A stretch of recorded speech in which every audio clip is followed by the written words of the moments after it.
enfants du peuple. Parce qu'il y a les lectures, il y a deux prismes de lecture. Soit tu rentres sur les clans, tu fais ta lecture, soit tu rentres sur Google, tu fais ta lecture. Moi, je viens du peuple et je fais ma lecture.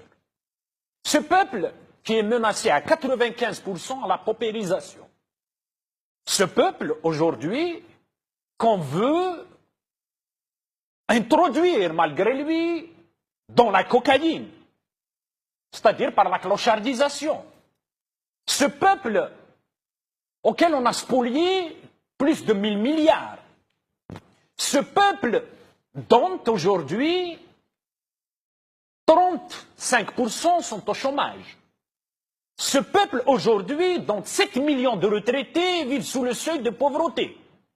Ce peuple aujourd'hui dont 20 millions de personnes vivent sous le seuil de pauvreté. Voici moi ce qui m'intéresse. Et ce n'est pas tant les 2%, 2000 familles qui détiennent 80% des richesses nationales.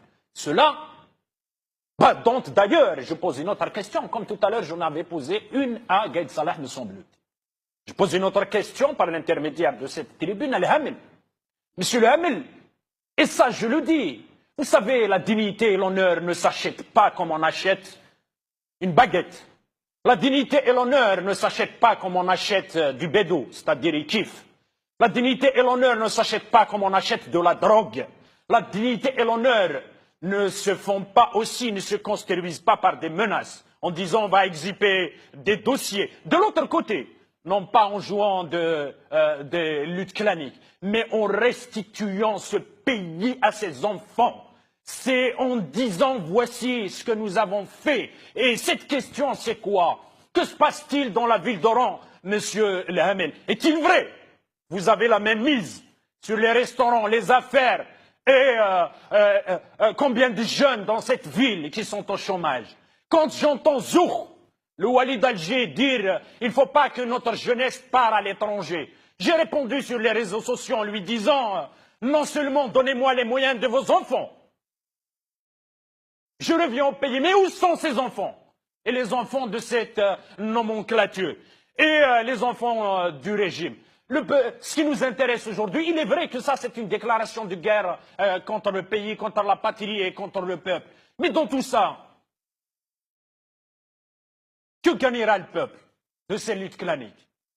Dans les années 90, pour défaire un président, pour influencer sur le cours des événements, qu'est-ce qu'il faisait? Il tuait des civils. Raïs, c'est le régime qui l'a fait. Ben Talha, c'est le régime qui l'a fait.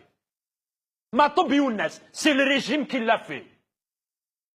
Boussbsi, c'est le régime qui l'a fait. Djaoud, c'est le régime qui l'a fait. Et qui d'autre?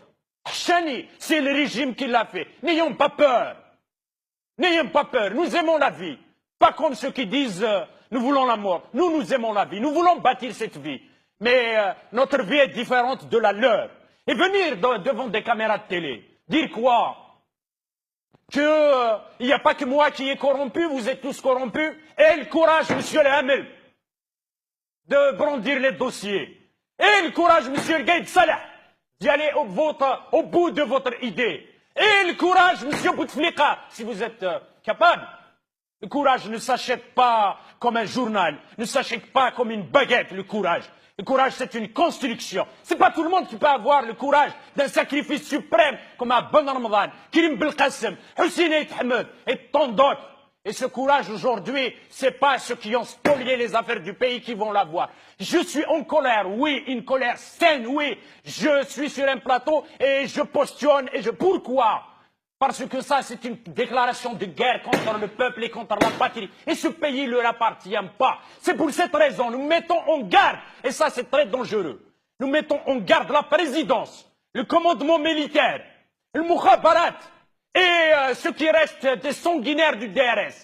Qu'aucun cheveu d'un civil algérien, du fils de la patrie algérienne, ne sera touché dans le cadre du rééquilibrage clanique.